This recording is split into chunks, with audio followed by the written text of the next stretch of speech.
Wong ki ora usah ngalor ngidul nilai wong liya utawa ngrasani.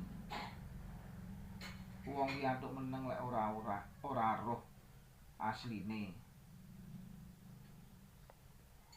Soale apa wong ki lek gur ngandalne tembung jare kuwi ora apik.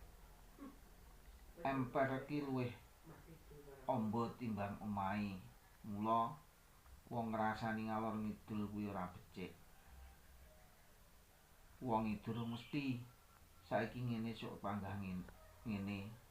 Saiki ngono sok panggah ngono. Dadine kabeh mau gur sawang sinawang.